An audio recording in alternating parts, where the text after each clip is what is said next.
Welcome back, guys. This is the second intermission. We're going to go chat with all our teammates, including Joker, and that's it. That's all we do in this one. So let's get moving and chat with Joker, who's right ahead of us.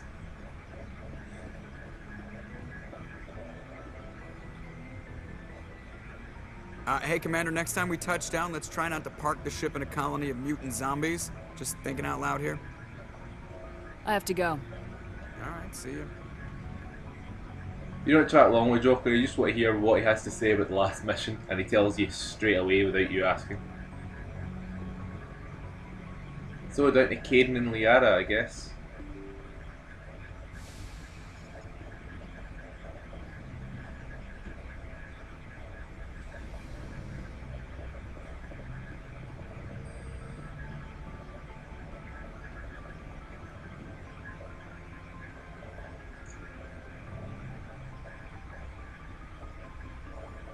Do you have some time to talk now, Commander? Of course. Have a seat. We've played it pretty close to the book so far, but we're a long way from backup. We've got some tough calls to make. I'm just saying, try to leave yourself a way out. I've seen what cutting corners can do, and I'd hate to have that happen to you, Shepard. Commander. That's not the appropriate way to address your commanding officer, Lieutenant. Sorry, ma'am. Maybe I got a bad signal. And if you're a... maybe there's someone else you'd rather confide in. Ma'am. All right, Alenko. Off the record, permission to speak candidly, cross my heart and hope to die. What are you talking about? Dr. Tassoni, ma'am. There's a lower deck rumor that she's interested in you. There's more than a source of Prothean data. She's a very interesting lady. To my tastes, but I never claimed to be big on alien culture. You seem awfully worried about my personal affairs. It's just that we don't have much downtime these days. I like being around you, but I don't want to take up your personal time. Look, there's nothing between Liara and me. What's the real issue here, Caden? You're right. Sorry, it wasn't, Liara's not my main concern. I'm not questioning any decision you've made, Shepard. Let me be clear about that. It's just my experience that once someone lets something slide, it tends to pick up speed. You get my meaning? Talk to me, Caden. You got a little black rain cloud sitting over your head. I'll try to keep the deck dry. You know the records about the biotic trading out on Jump Zero? They're all classified, because the Alliance made mistakes. After first contact, Kinetics was set up to track Element Zero exposures and develop implants for humans. Once we had an embassy on the Citadel, Kinetics could bring in experts instead of taking it slow. I'm sure Kinetics did what they thought was best. It wasn't best for us. They brought in an ex-military Turian named Commander Vernus. To introduce himself, he liked to say, "I was at the helm of the dreadnought that killed your father." When I told him my dad wasn't in the war, he'd retired to Vancouver. My family had an inland home that matured to new beachfront. Vernus had it in for me after that. He cut corners, pushed hard. I mean, you either came out a Superman or a wreck. A lot of kids snapped. A few died. The point of all this, I guess, is that when you cut corners, it's not always obvious who pays for it. So why are you telling me this? Is there something I can do to help you get over it? I'm 32, Shepard. You don't serve as long as I have without coming to terms with yourself. You also learn that if someone is special to you, you help them. Try to keep them from making mistakes. Special, huh? If I'm out of line, just say the word. You're not out of line, Caden. But there are regs. I get you, Shepard. I don't make a habit of complicating the chain of command. Just think about what I said. Just trying to get a sense of where the crew's at. Thoughts? I've wasted enough of your time for now, Commander. We'll have time for personal debriefings later. What's your opinion on the last mission? I'm glad there aren't many aliens like the Thorian. I don't think my stomach could take it. One of my cousins has an agribusiness. I was thinking of calling him. Maybe he can get some shipments into Feros. I mean, now that they're cut off from the company. We'll talk later, Caden. I'd like that. Well, Caden's a bit awkward sometimes, isn't he? Anyway, I managed to get stuck at the wall there. Let's go chat with Liara.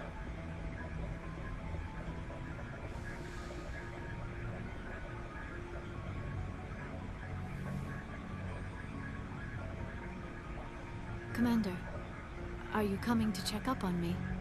You look much better. How are you feeling? Dr. Chakwas assures me I am going to be fine. I was impressed with her knowledge of Asari physiology.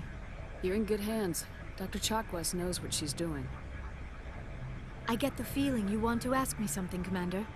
Maybe we could pick up where we left off. You were telling me about your interest in the Protheans. Actually, I think I was talking about my interest in you, and making a fool of myself in the process.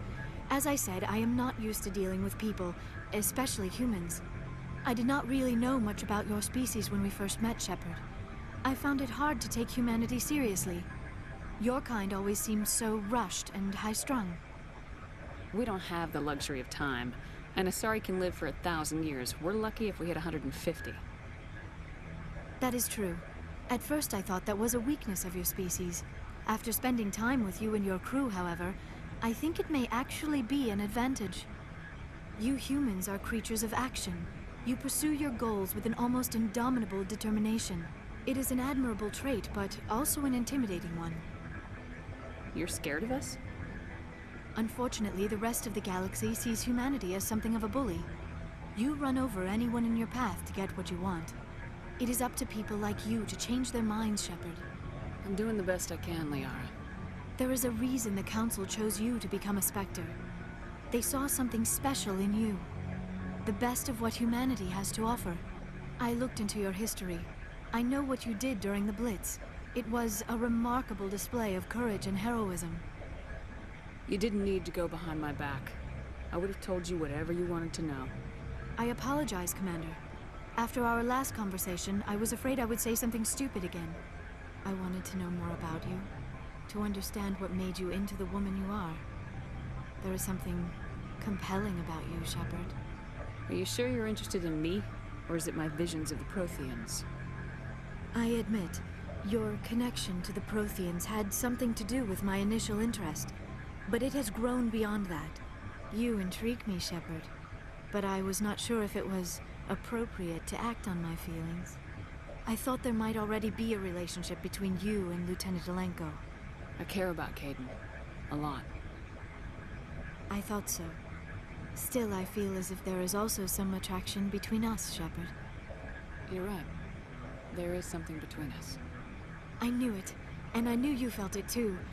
But does this not seem rather strange? Why do I feel so close to you? We have only known each other a short time. We are from two different species. We have almost nothing in common. This makes no sense. These things never make sense. They just happen and we get swept up in the storm. You make it sound so chaotic, so dangerous. I'll keep you safe. I am not looking for a protector. This is all a bit overwhelming. I am not used to this. You. I need some time. Take all the time you need, Liara. I'll be here. Thank you, Shepard. Let's just talk about something else for now. I should go. Goodbye, Shepard. We're hedging our bets a little bit here. But unless you get the Paramore achievement, you've not actually locked in the romance. So, yeah, you can do this if you want, really.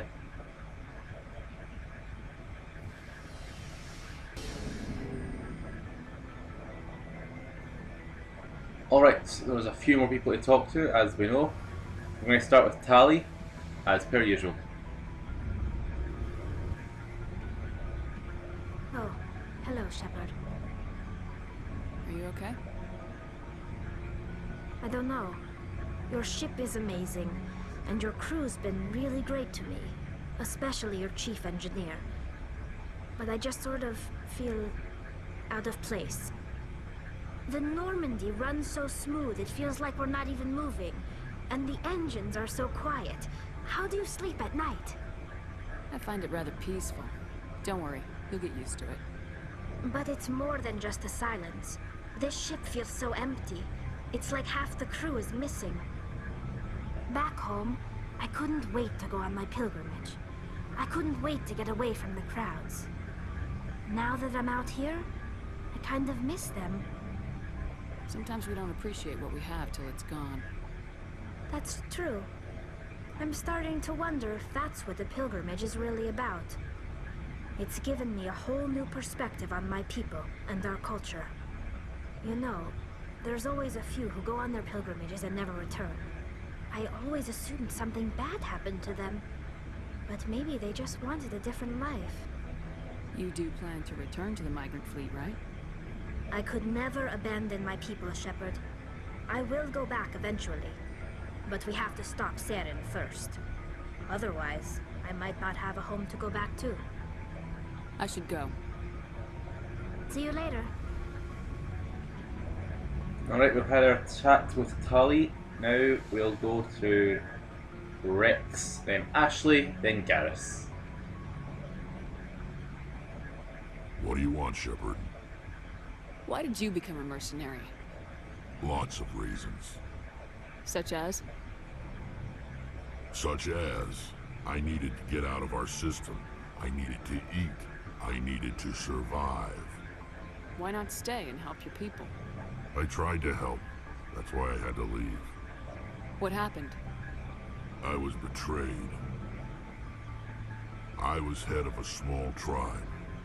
We were trying to restore order after the war, but the other tribes were against us. They followed Jared, one of the few warlords who survived the war with the Turians. But he was old, and so were his ideas. He wanted to continue the war. He wanted us to fight.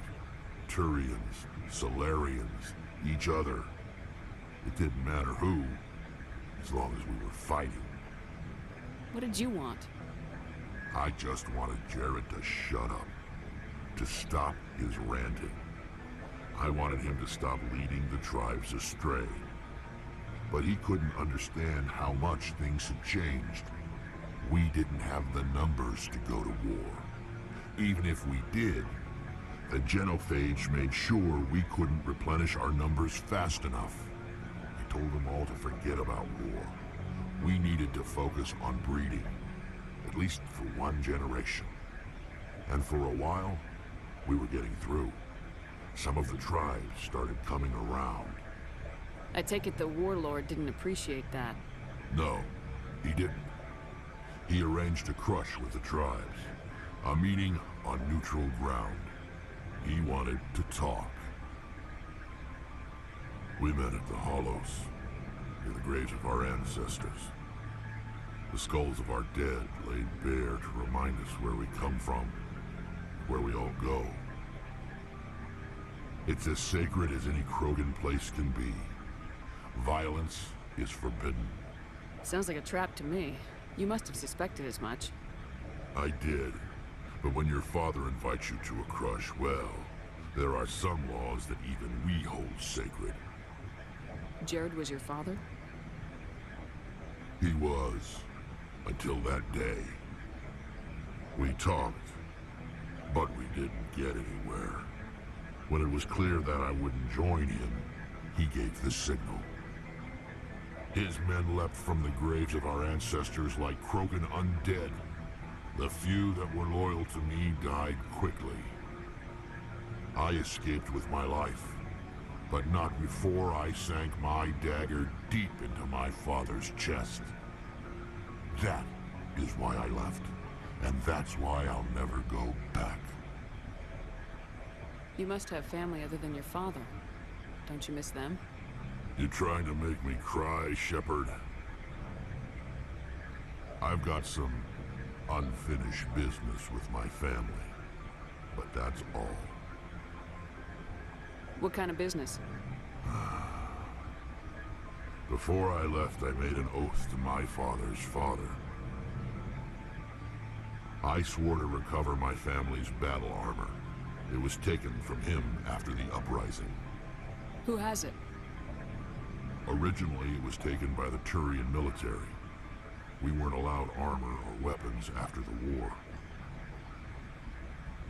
Now, It's in the hands of Ton Actus, a Turian scum who collects relics from the war.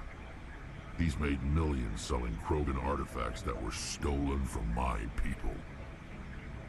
He's got several bases where he stores his goods, all fortified and guarded. I just don't know which base has my family's armor. Just tell me where to start looking. I'll upload the data to your nav system. But Commander, I want to be there when you find him. So long, Rex. Shepard. Great, we got ourselves another side quest from Rex. Commander? Do you have a few minutes to talk? One-on-one? Sure. I was just watching some mail from home. Oh, before I go, we saw Caden in a news vid about the Normandy. He's cute. Later, sis. Let's pretend this never happened. Are you interested in the Lieutenant, Chief? No, ma'am. And anyway, Scuttlebutt says he's already sweet on someone. What's up? You didn't come by to eavesdrop on family mail. Your family seems to be important to you. Yeah, we've always been close. Me and my sisters especially. With Dad on duty so much, I had to help Mom raise them. I was an only child, but I get the idea. At least one of my parents was always on duty.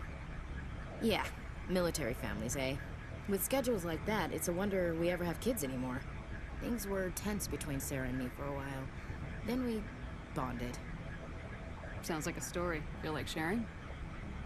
Sarah got herself a boyfriend who wanted to go faster than she did, Mike. I didn't think he was a bad kid, just pushy.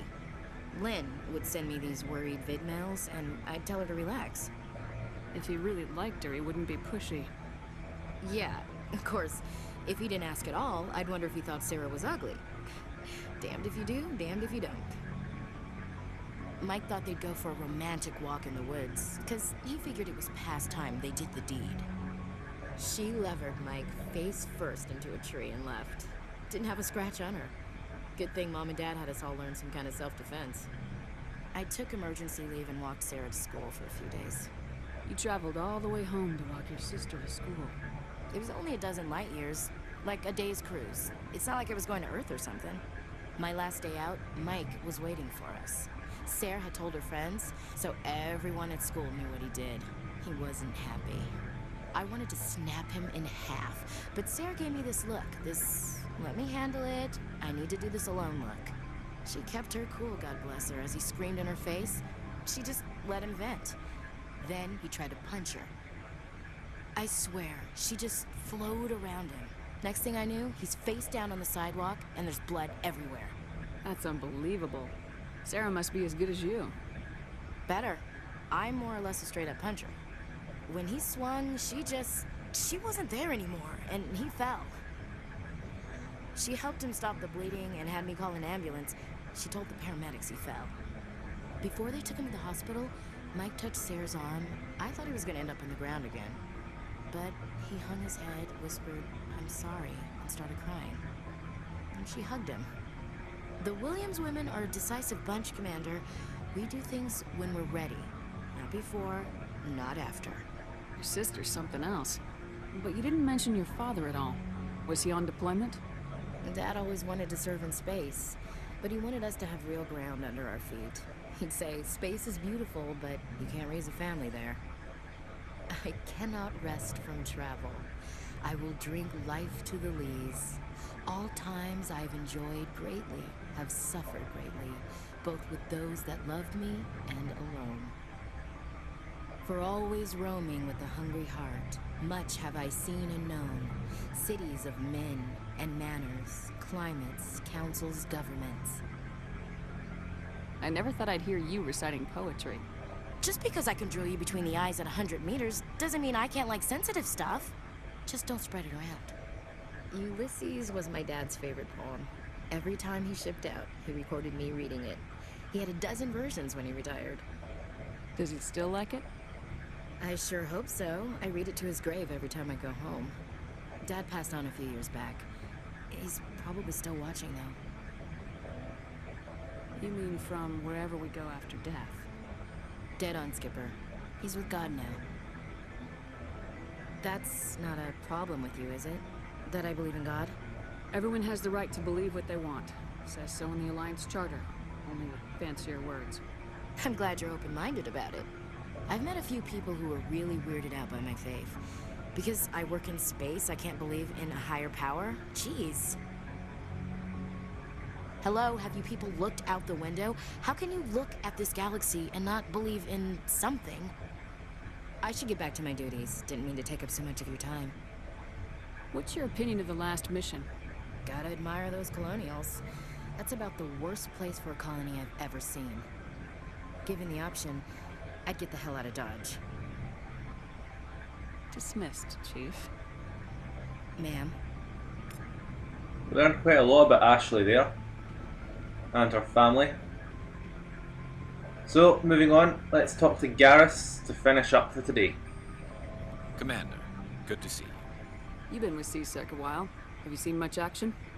Well, not as much as you, but yeah, I've seen some interesting things.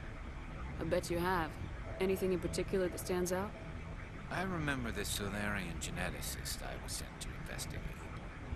That case was a bit disturbing. What happened? Why were you investigating him? I was tasked with tracking black market trade on the Citadel. Most of it harmless, nothing I needed to pursue. But during the course of my investigation, I noticed an increase in the trade of body parts, organs mostly. We usually get a few of those, but not the numbers I was seeing. We weren't sure if there was a new black market lab or if some freak was harvesting organs from citizens. So what was it? Both, actually. But it took us a while to figure that out. So how did you figure out what was happening? First, we got a hold of a sample and ran DNA tests. The weird thing was, the match led us to a Turian who was still alive and was very convinced he'd never lost his liver. After a bit of digging, I discovered this Turian worked briefly for Dr. Salion, the geneticist. So I went to his lab hoping to find evidence of cloned organ development. But there was nothing. No Solarian hearts, no Turian livers, not one Krogan testicle. You're kidding, right? Why would anyone want Krogan testicles?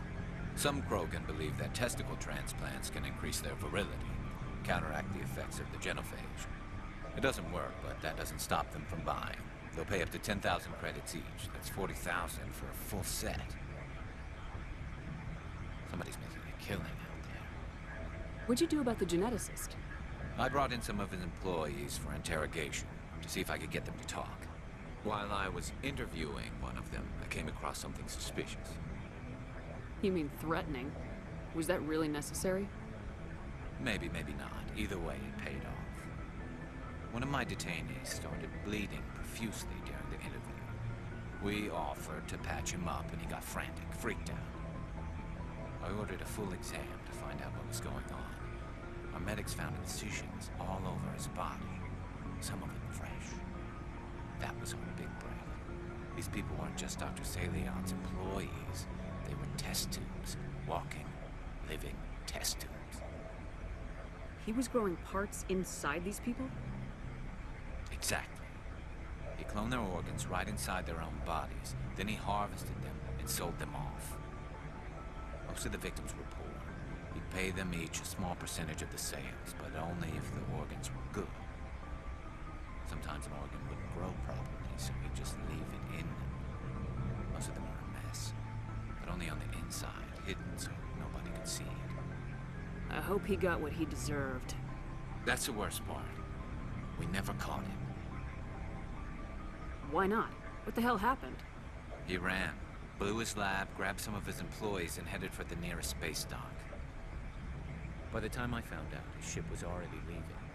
He threatened to kill his hostages if we tried to stop it. But you went after him anyway, right? I ordered Citadel Defense to shoot him down, but C-Sec headquarters countermanded my order. They were worried about the hostages, worried about civilian casualties if the ship was destroyed so close to the Citadel. I told them those hostages were dead anyway, and just used them to make more organs. They wouldn't listen. It's not worth the risk. You pursue the vessel and disable it. That's the best choice. They sent the military after him, but he got away just the same. Yes, they did. I went to Patton and told him what I thought of him and his policies. He said if I didn't like it, I could quit. Well, I almost did. All they had to do was disable that ship, stop him from running. Maybe the hostages die, maybe they don't, but at least we stopped the bastard responsible for it all. If you don't care about the fate of those hostages, then you're no better than he is. You're just a terrorist with a badge. Yeah, maybe you're right. It doesn't make it any easier, but I see your point. Just wish I could have stopped him. That's all. Do you have any idea what happened to Dr. Salian? I sent out feelers from time to time, hoping to find something. I thought I'd found him a while back. He changed ships and changed his name to Dr. Hart, his idea of a joke, I guess. I told the military, but they weren't convinced it was him. I got the transponder frequency for his new ship, but I just can't get anyone to check it out. I'll check out the coordinates when I get a chance. I was hoping you'd say that. But Commander, take me with you when you go. If it's Salion, I want to be there when you find it. And we got ourselves a new quest from Garrus. So, yeah, that's us. That's been intermission number 2. I've been El Chivo. This has been Mass Effect. Thank you all for watching.